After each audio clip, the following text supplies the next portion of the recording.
L'univers crie sa majesté.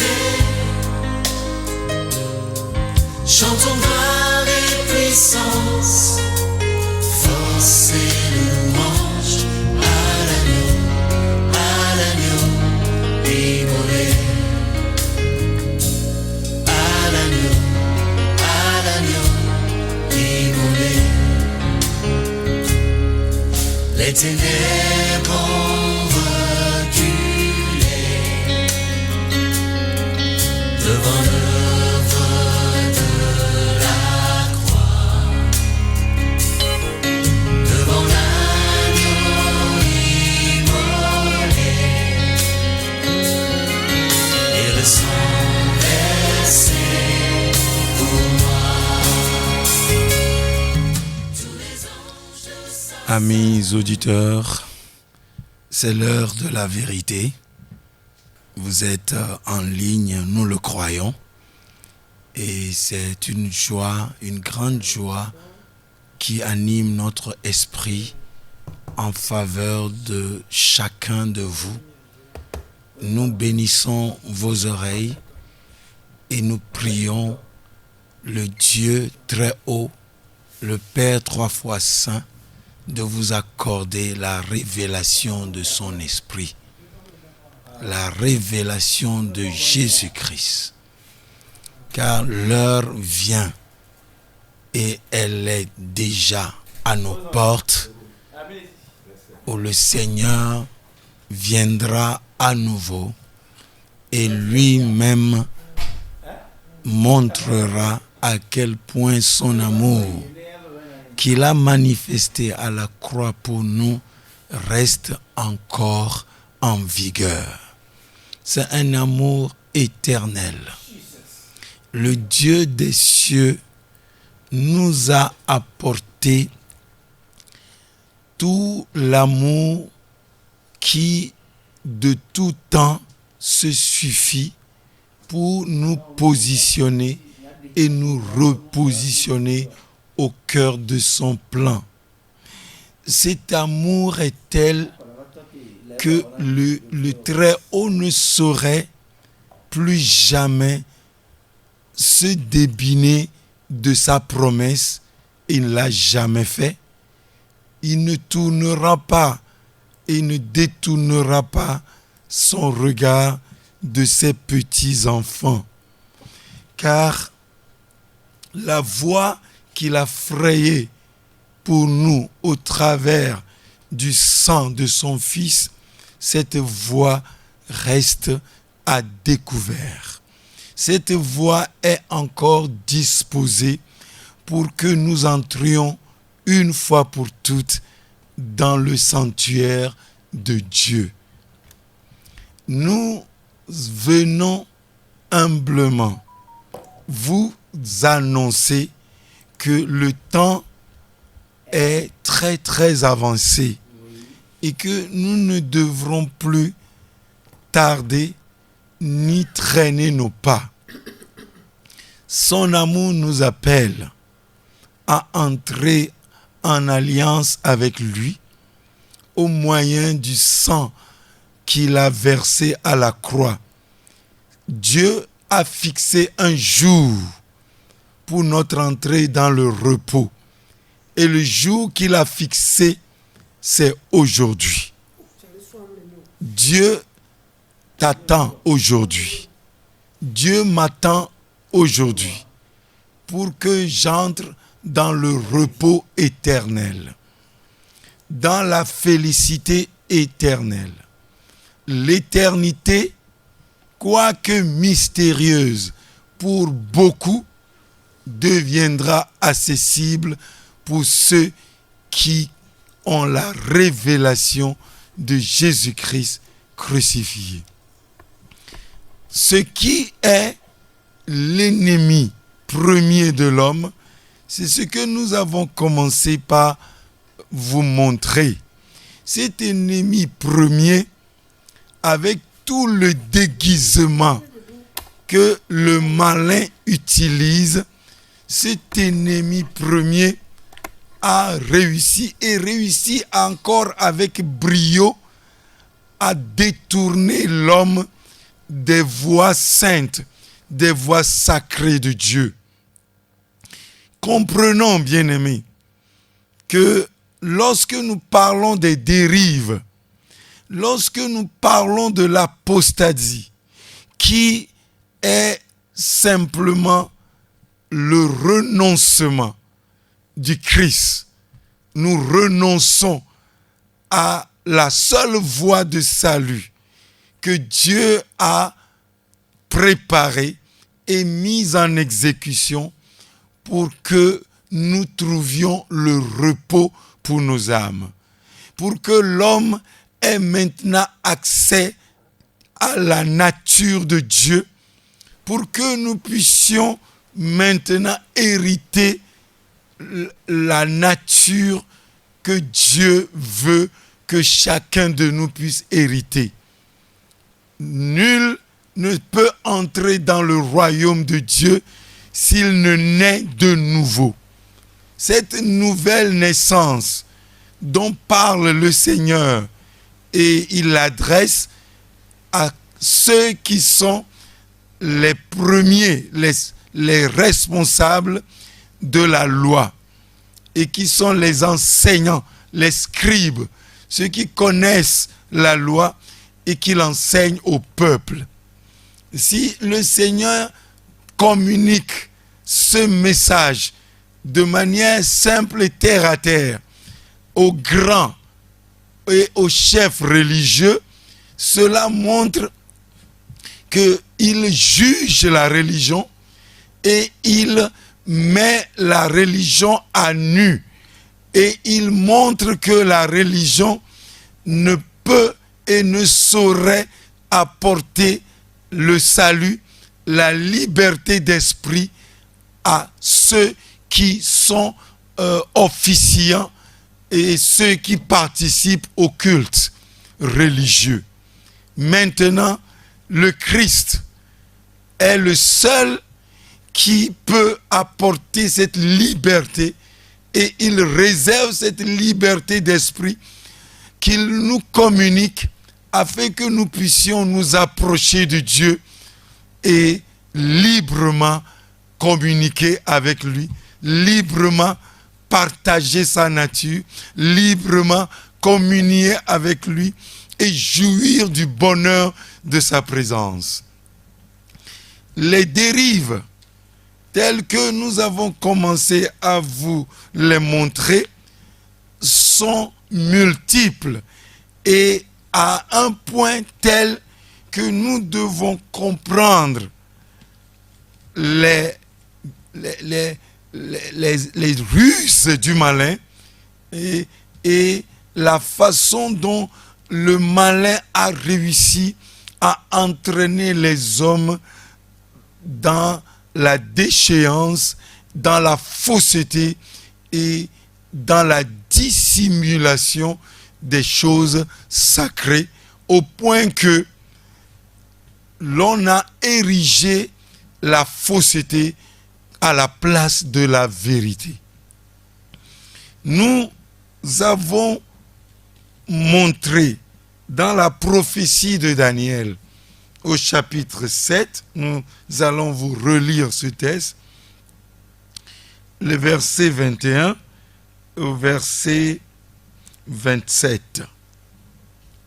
Je vis cette corne faire la guerre aux saints et l'emporter sur eux, jusqu'au moment où l'Ancien des jours vint donner droit aux saints du Très-Haut, et le temps arriva où les saints furent en possession du royaume.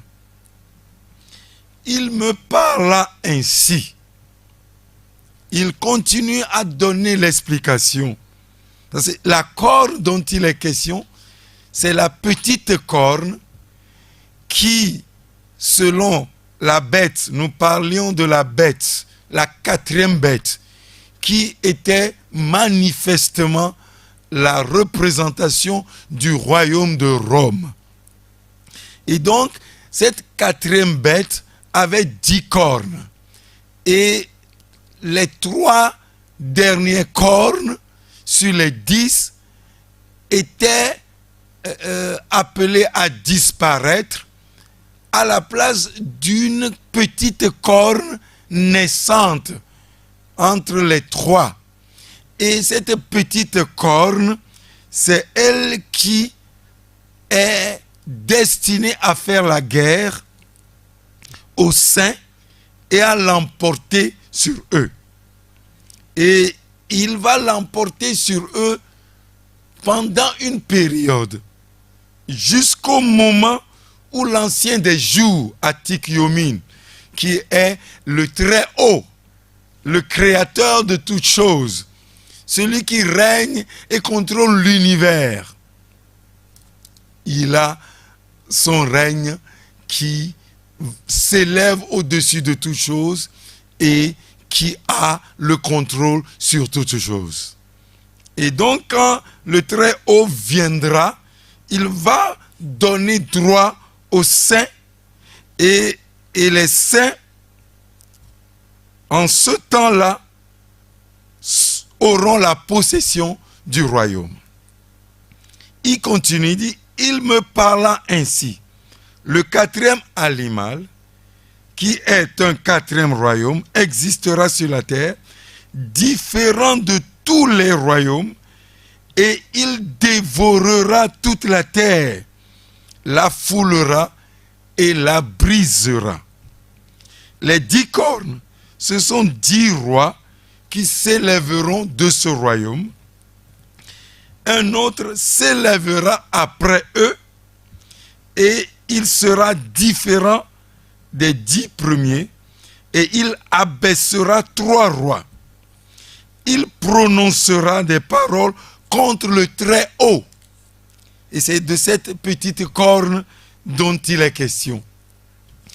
Qu'il fera la guerre aux saints. Il opprimera les saints du Très-Haut et il espérera changer les temps et la loi, et les saints seront livrés entre ses mains pendant un temps, des temps et la moitié d'un temps. Alors, il est clair que cette petite corne va user de toute parole mensongère, séductrice, et réussira, comment nous ne saurions le dire, mais le Dieu des cieux qui l'a annoncé sait de quoi il est question. Il réussira à opprimer les saints et à les vaincre. Mais au verset 26 dit, puis viendra le jugement et on lui ôtera sa domination qui sera détruite et anéantie pour jamais. Le règne, la domination et la grandeur de tous les royaumes qui sont sous les cieux seront donnés au peuple des saints du Très-Haut. Son règne est un règne éternel et tous les dominateurs le serviront et lui obéiront. Le peuple du Très-Haut possédera en ce temps le royaume, la domination, la grandeur sur tous les royaumes qui sont sous les cieux. Et ce sera un règne éternel. Tous les dominateurs serviront le peuple du Très-Haut et lui obéiront. D'après la prophétie, la parole prophétique que Daniel a reçue, il est clair que cet animal, qui n'a rien d'un animal, mais cela parle d'une manifestation d'esprit, de principauté qui certainement sera incarné par un homme, par un ordre mondial, et Rome se trouve être donc l'émanation de cette manifestation mensongère. Et nous vous avons montré que l'Église qui a été érigée par Jésus-Christ sur le fondement des apôtres et des prophètes, eh bien cette Église montante qui a, dans ce temps des actes, envahi la terre, a connu des temps difficiles, des temps de persécution pendant les 3 premiers siècles. D'abord, les persécutions des anciens d'Israël, eux qui ont persécuté le Christ jusqu'à le livrer entre les mains des Romains et qui l'ont crucifié. Eh bien, ils ont continué à persécuter l'Église naissante, à persécuter les apôtres, jusqu'à les livrer encore entre les mains des Romains, qui, eux, les païens donc, ont continué à persécuter l'Église jusque dans leur dernier retranchement. L'Église a connu donc ces vagues de massacres, de destruction, et pourtant elle s'étendait par la puissance de Dieu. Et l'Église donc a atteint un niveau jusqu'à la conversion de Constantin dans les années 300, au IVe siècle. Et c'est Constantin, cet empereur romain, qui a, par son simulacre de conversion, érigé l'Église dans une fausseté, dans un semblant de vérité.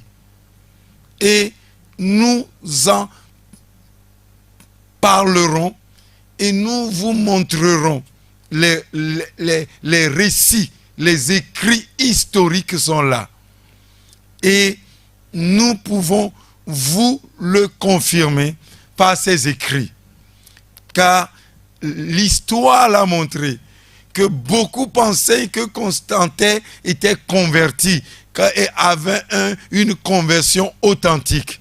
Mais il était clair qu'il continuait à adorer le Dieu soleil. Et il continuait à offrir sacrifice à ce Dieu soleil que les Romains vénéraient. Et donc, que cela soit un secret, non, ce n'est pas un secret. Dieu, le Dieu des cieux, ne saurait faire un mélange, et ne saurait permettre qu'on puisse l'adorer et adorer également les idoles. Bien que parfois le Dieu des cieux se révèle même à ceux qui sont adorateurs d'idoles, dont nous avons fait toute la description pour vous montrer à quel point le Dieu des cieux couvre le règne des hommes. Que ce soit le roi Nabuchodonosor, Dieu l'a appelé mon serviteur dans Jérémie. Le prophète Jérémie disait, quand il prophétisait au serviteur de l'Éternel, Jacob, quand Dieu parlait par Jérémie au peuple d'Israël, il leur disait, mon serviteur, le roi Nabuchodonosor, viendra ici. Et pourtant, c'est quelqu'un qui adorait les idoles. Et ce roi ne connaissait pas l'Éternel des armées. Il ne connaissait pas le Dieu d'Israël. Mais cependant, le Dieu des cieux a le pouvoir sur cet homme que lui-même a élevé selon les prophéties qui sont claires. C'est le Dieu des cieux qui l'a élevé et lui a confié les royaumes de la terre. Il est clair que le Dieu des cieux règne sur le règne des hommes. Nous voudrions vous montrer quelque chose également dans Ésaïe 45. Ainsi parle l'Éternel, le verset 1.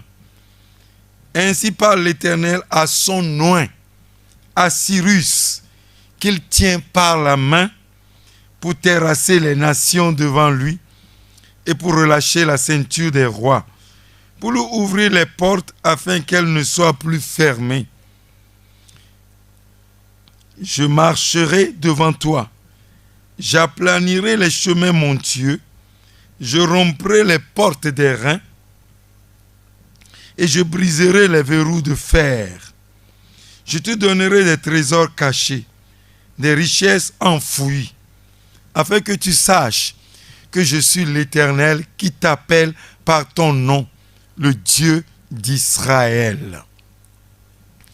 Pour l'amour de mon serviteur Jacob et d'Israël mon élu, je t'ai appelé par ton nom. Je t'ai parlé avec bienveillance avant que tu me connusses. Je suis l'Éternel et il n'y en a point d'autre. Hors moi, il n'y a point de Dieu.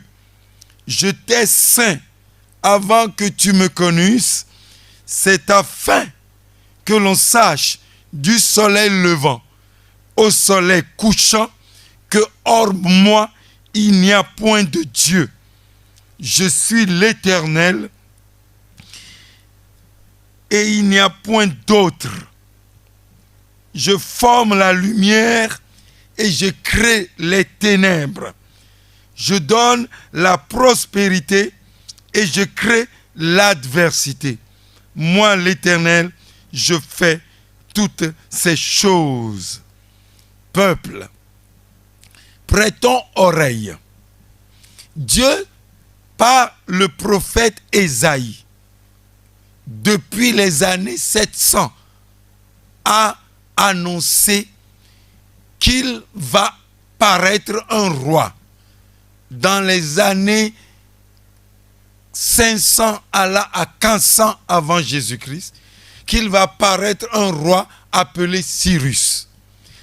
Et depuis les années 700, ça fait 300 ans presque, avant que ce roi ne vienne sur terre, l'Éternel des armées, créateur de toutes choses, a parlé par la bouche de son prophète Ésaïe, et il a décrit ce roi et a parlé de lui nommément. Il a cité son nom.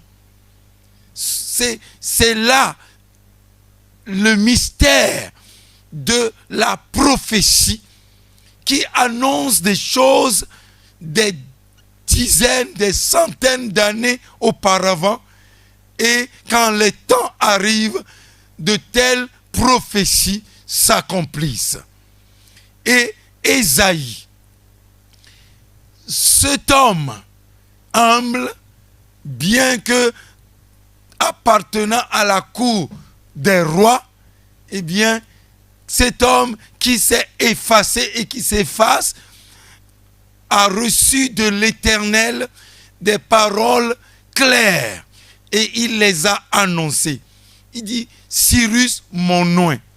Et nous pouvons vous confirmer que Cyrus, c'est le roi des Perses. Et ce royaume qui a succédé au royaume de Babylone sur la scène mondiale, eh bien ce royaume est un royaume qui est monté par des pouvoirs occultes. C'est des gens qui adorent non l'Éternel, mais qui adorent les dieux créés par les hommes. en connivence avec la chair et le genre humain. Et nous devons comprendre que l'homme s'associe avec le diable pour lutter contre la volonté du Très-Haut. Et la chair humaine travaille toujours sous l'ombre du malin pour s'élever et établir des idéologies, à avoir à la bouche des doctrines, même des paroles prophétiques qui sont de fausses prophéties contre l'Éternel des armées, le Tout-Puissant. Le Dieu des armées, le Dieu des cieux, est celui qui veille sur toutes choses et il annonce d'avance. Cette parole prophétique d'Ésaïe qui parle de ce roi et Dieu qui décrit ce qu'il va faire avec ce roi, a au temps marqué exécuté ce qu'il a annoncé d'avance par la bouche du prophète Ésaïe. Et il précise pourquoi il a choisi Cyrus. Il dit, c'est pour l'amour de mon serviteur Jacob. Et donc, Dieu, pour le plan qu'il a fait pour Jacob, a choisi un roi païen, le roi Cyrus, le roi des Perses, pour exécuter son dessein. Ça, c'est le mystère de Dieu. Mais si nous prenons le temps d'aller vers ces choses qui sont accomplies, et l'histoire est là qui le confirme, eh bien c'est pour dire que les dérives et l'apostasie qui eurent lieu par après la naissance de l'Église avaient pour but de tout faire pour que les desseins du Très-Haut s'accomplissent à nouveau.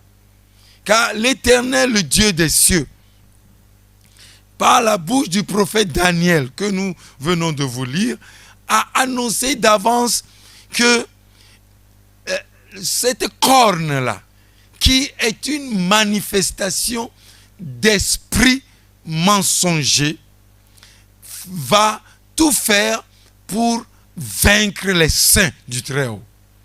Et faire en sorte comme si le royaume de Dieu qui était établi, comme si ce royaume était éteint. Alors que ce royaume, plus jamais, ne passera sous le règne d'aucun homme et ne passera sous le règne d'aucun esprit mensonger.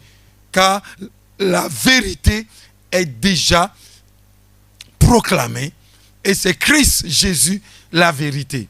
Cette vérité est établie et elle s'élève, elle s'élèvera. Oui, que nous le voulions ou pas, cette vérité s'accomplira. Le Seigneur dit dans ce texte d'Ésaïe, il dit, la vérité sort de ma bouche et ma parole ne sera point révoquée. Tout genou fléchira par moi et toute langue confessera. Oui, car la vérité est venue par après. Dans cette prophétie d'Ésaïe et dans le chapitre 45, le Seigneur a annoncé ces choses. Je forme la lumière et je crée les ténèbres. Vous voyez, quand Dieu permet aux ténèbres d'envahir et d'engloutir la lumière, il a un dessein. Et ce dessein-là est en voie d'accomplissement. C'est accompli en son temps. Car nous vous avons lu les prophéties de Paul dans 2 Thessaloniciens 2 qui annoncent la venue de temps apostate. Et quand l'apostasie sera venue, l'apostasie viendra avant l'avènement du Seigneur. Et l'apostasie est venue. Et ce temps-là a fait comme s'il a éteint ce que la vérité a établi. La lumière a abattu. Mais cette vérité est restée clandestine. Elle est restée comme dans la clandestinité, comme dans un lieu secret. Car la parole prophétique est claire. Si nous vous montrons dans Matthieu 24, que nous vous avons montré, le Seigneur lui-même a dit ceci. Car il s'élèvera de faux Christ et de faux prophètes. Ils feront de grands prodiges et de miracles au point de séduire, s'il était possible, même les élus. Voici, je vous l'ai annoncé d'avance. Voici, je vous l'ai annoncé d'avance.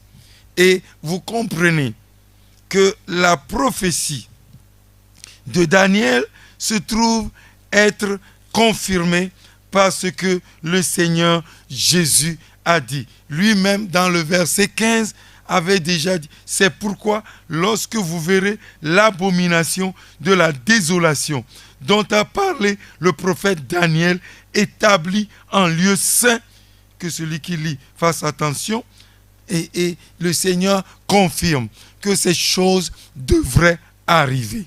Et ces choses furent accomplies dans les années 300, dans les années 300 et quelques, dans les années 300 et au-delà. Ça veut dire au 4e siècle. Ce 4e siècle, au temps du roi, de l'empereur Constantin, et qui a fait ce simulacre, et puis après a convoqué le concile, le premier concile qui a eu lieu à Nicée. Ce concile de Nicée, où il a réuni les gens qui étaient à sa solde, les évêques et les chrétiens d'antan qui étaient à la solde de Rome. Rome a déjà réussi à infecter l'Église et à dévier la vérité par l'apparition de fausses doctrines, de fausses idéologies. Lorsque nous parlons des faussetés, et souvent on pense que c'est quelque chose qui est difficile et que l'on ne saurait dévier la vérité. Mais nous pouvons vous donner des exemples. Il y a un exemple dans 1 Roi 22. Nous pouvons le trouver aussi dans 2 Chroniques.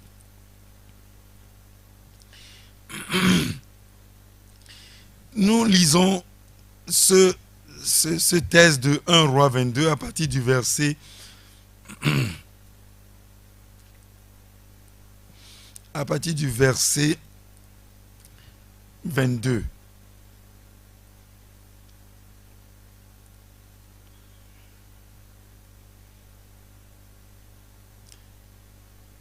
Le verset 20 plutôt, excusez-nous. Et l'Éternel dit, qui séduira Achab pour qu'il monte à Ramoth en Galade et qu'il y périsse? Ils répondirent l'un d'une manière, l'autre d'une autre. Et un esprit vint se présenter devant l'Éternel et dit, moi, je le séduirai. Et l'Éternel lui dit, comment? Je sortirai, répondit-il, et je serai un esprit de mensonge dans la bouche de tous ces prophètes. L'Éternel dit, tu le séduiras et tu en viendras à bout. Sors et fais ainsi. Bien-aimés, ce qui se passe dans le monde spirituel échappe au commun des hommes ou à nous les hommes charnels. Mais ceux qui ont la grâce d'avoir accès à ce monde spirituel, c'est une grâce. Car le Très-Haut permet à ses messagers, à des gens qui ne sont rien, à des gens que l'on ne compte pour rien, eh bien, le Seigneur leur accorde cette grâce d'avoir accès à cette dimension et de voir les choses qui maintenant leur permet de pouvoir retracer les voies du Très-Haut et de l'exposer aux hommes. Voici le prophète Michée, qui déjà depuis le verset 17 de ce chapitre 22 a commencé à parler au roi. Il dit, je vois tout Israël dispersé sur les montagnes et comme des brebis qui n'ont point de berger. Vous imaginez, l'Éternel dit, ces gens n'ont plus de maître et que chacun donc retourne en paix dans sa maison. Le roi d'Israël dit au roi de Juda, Josaphat, ne t'ai-je pas dit que celui-là ne prophétise pour moi rien de bon, rien que du mal. Il ne prophétise que du mal. Et Michée dit, écoute donc la parole de l'Éternel. J'ai vu l'Éternel assis sur son trône et toute l'armée des cieux se tenant auprès de lui, à sa droite et à sa gauche. Et l'Éternel dit, qui séduira Achab? Et vous comprenez que la séduction déjà agit depuis ce temps.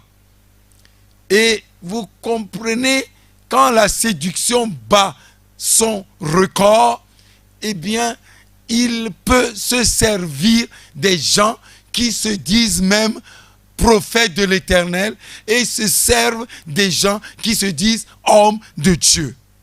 Et c'est là où la chose devient difficile à expliquer, difficile à exposer. Seul le discernement des esprits, seule la révélation du Christ, la révélation de la vérité, la révélation de sa croix, car la croix est la voie par laquelle l'esprit de vérité expose et juge tous les esprits de séduction. Et nous sommes debout pour exercer le jugement contre tous les esprits de séduction. Car les petits-enfants ont vaincu ces esprits de séduction, ces faux prophètes. Et c'est l'esprit qui confesse Jésus-Christ venu en chair. C'est cet esprit-là qui est l'esprit de vérité. Nous vous l'avons montré dans 1 Jean 4. Maintenant, voyez, Michée était le seul prophète qui a prophétisé la vérité. Mais la vérité, souvent, ne dit pas de bonnes choses. Je vous parlais tantôt du prophète Ésaïe. Il a annoncé des choses qui, en son temps, se sont accomplies. Mais ce n'était pas de bonnes nouvelles. Non. Mais Jérémie, il a annoncé que le roi Nabuchodonosor viendra détruire Jérusalem et détruire la ville sainte et le temple. Ça, ce n'est pas une bonne nouvelle. Mais, peuple, Dieu agit toujours envers nous par amour, car lui ne veut pas que nous puissions rester dans la fausseté. Il ne veut pas voir l'homme continuer à adorer les créatures, les idoles, alors que cela nous conduit à la destruction, nous conduit aux ténèbres. Et Dieu veut nous amener à la lumière pour que nous puissions adorer le Créateur qui est vivant éternellement. Donc, c'est pour cela que Dieu fait tout et tout pour que nous puissions comprendre que son amour, parfois, attire la punition et le jugement sur nous. Si nous acceptons les bonnes choses, nous devons accepter aussi le jugement. Car le jugement vient pour nous accorder des temps de repentance, pour que nous puissions nous détourner de ce qui va nous perdre. Le Très-Haut donne à Israël d'expérimenter ces choses. Et c'est ici le roi Achab, tel que la prophétie de Michée le lui a annoncé, qu'il y a un esprit qui va mettre le mensonge, la séduction dans la bouche de ces prophètes. Et ils sont au nombre de combien? Ils sont au nombre de 400. Michée est seul. Vous voyez que devant Dieu, il n'y a pas la démocratie. Non, non, non. Il n'y a pas le nombre, l'effectif. Non. Ce n'est pas parce qu'ils sont nombreux à dire la même chose que cela vient pour autant de la vérité. Non. Car la vérité, parfois, peut venir de la minorité. Oui, le Dieu des cieux, quand il parle, il ne parle pas par la bouche de la grande majorité. Non. Il peut faire sortir la vérité de la bouche d'un seul. Quand Jésus, le Fils de Dieu, notre Seigneur, apparut, il était seul. Oui, il était resté seul. Oui, tous les pharisiens et toutes les autorités en son temps ne l'épaulaient pas et ne pouvaient même pas l'épauler. Parce que ce qu'ils disaient était contre ce que eux, ils ont institué. C'était contre ce que eux, ils appelaient leur idéologie, leur philosophie et leur pratique. Et puisqu'ils rendaient témoignage de ce qui était contre ce que eux, ils ont érigé, ils ne pouvaient pas l'aimer. Oui, le monde ne pouvait pas l'aimer. Il l'a dit à ses disciples. Et donc, les principes du Christ s'élèvent et s'érigent contre tous les principes du monde. Car la chair et ce que les hommes ont érigé ne saurait être conforme à la pensée de Dieu. Donc, Michée, ce qu'il a prophétisé était contre ce que les 400 prophètes ont prophétisé, qui était la séduction. Bien sûr, c'était séduire le roi Achab pour l'amener au combat afin que sa vie soit perdue. Qui aimerait être ce prophète-là?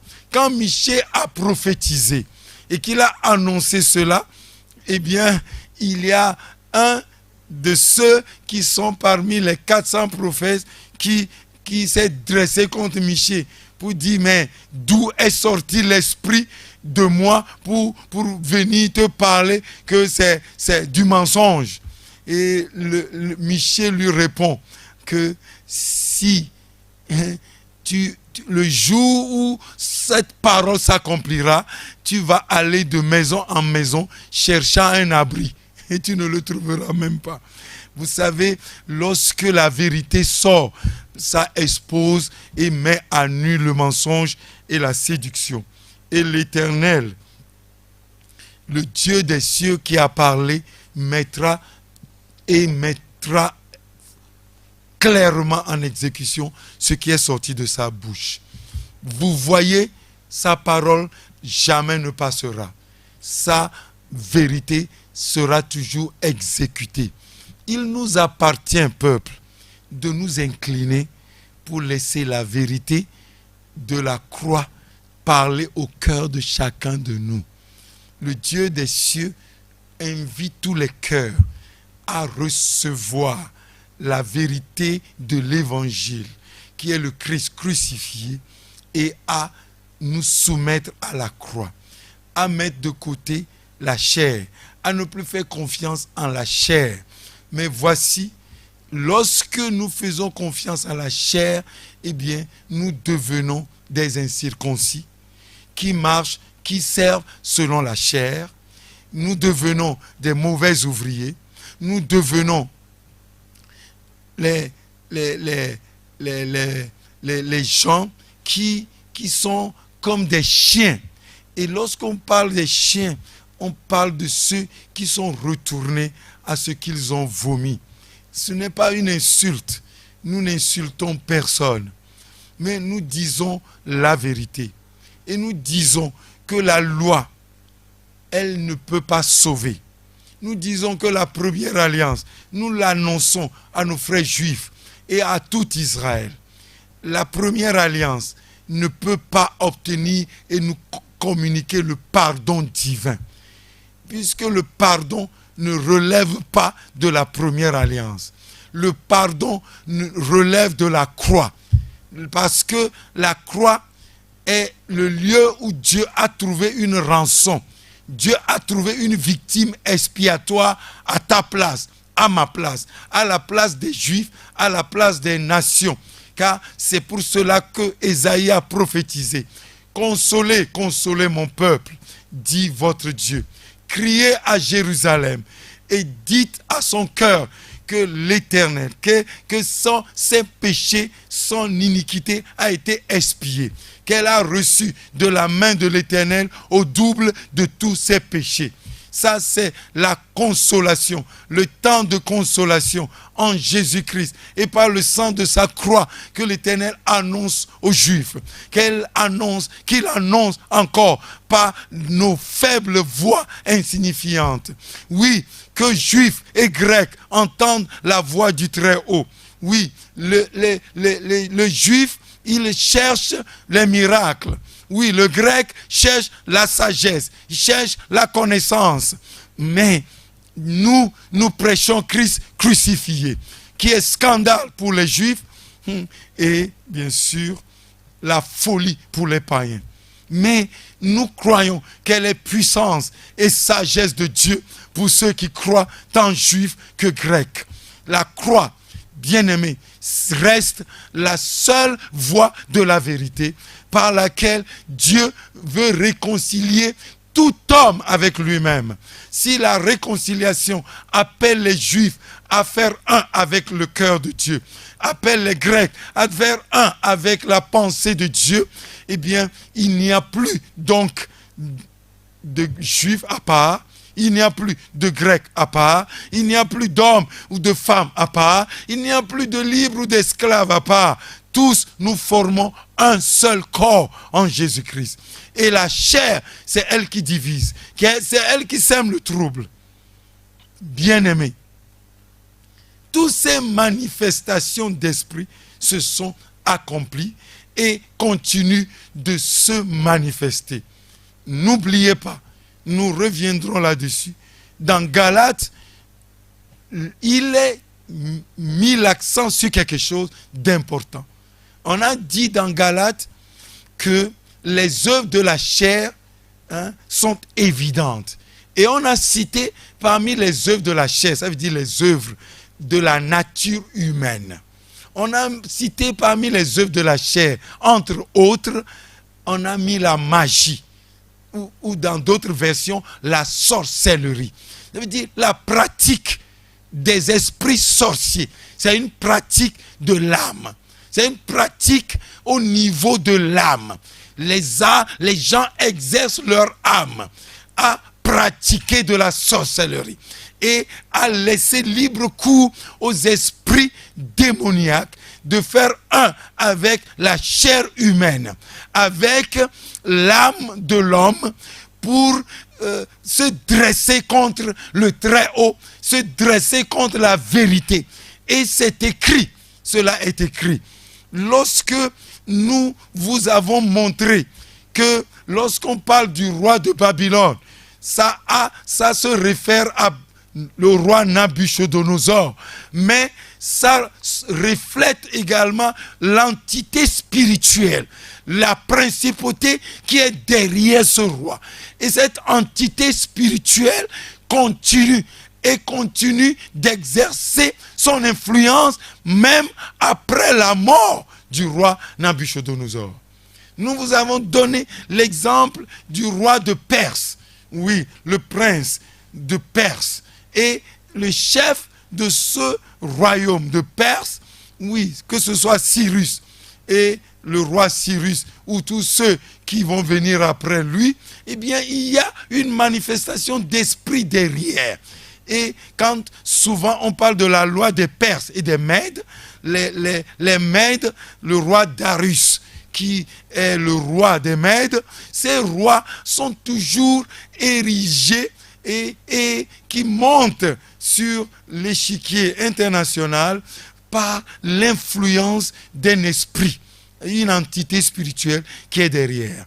Et donc, la géopolitique qui décrit la gestion des affaires des cités et des peuples, eh bien, cette géopolitique inclut également cette dimension spirituelle que nous ne saurions occulter ni mettre de côté.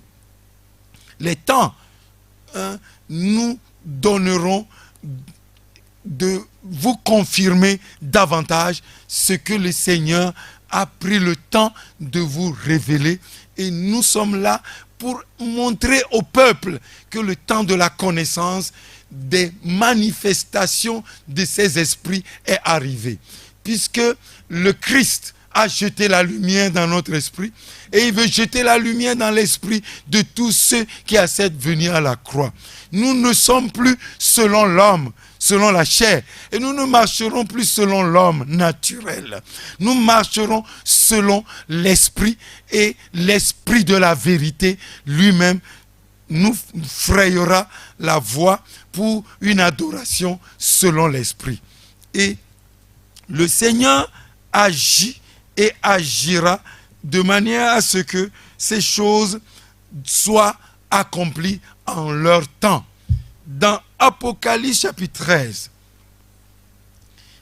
lorsque l'on décrit la bête, qui est ni plus ni moins que l'illustration de cette quatrième bête qui a été montrée à Daniel, eh bien, on l'a décrit dans ce chapitre 13.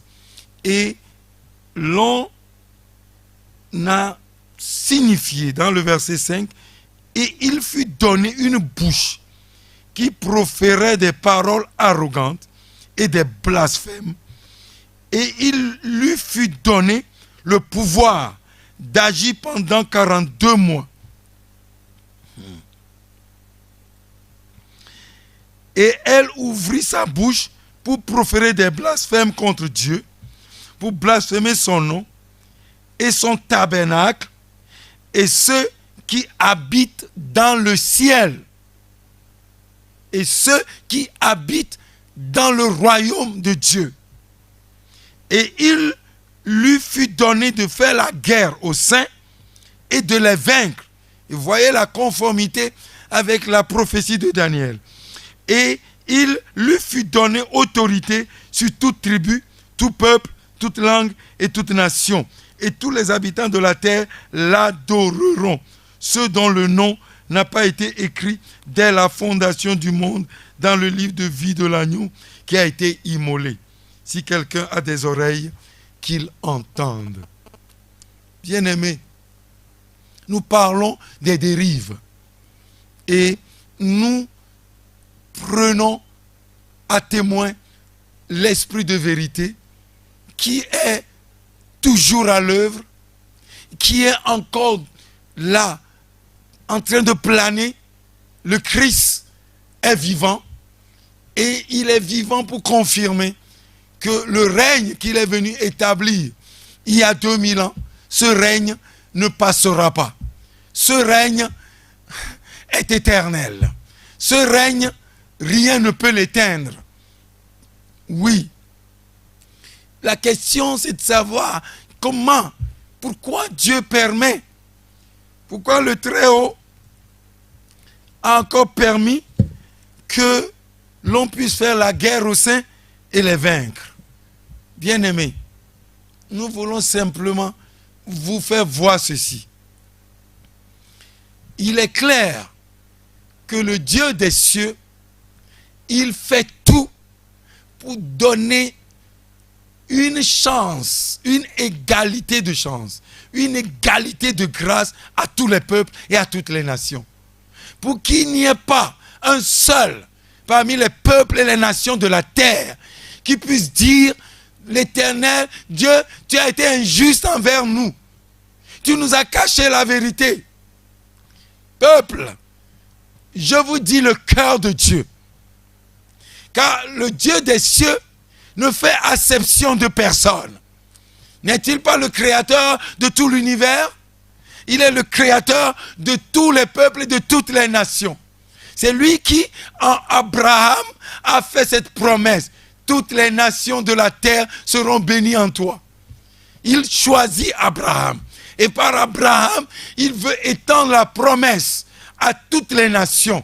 Ça veut dire qu'il ne veut épargner aucun.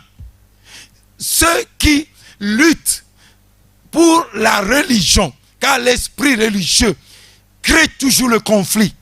Le Christ n'est pas religion.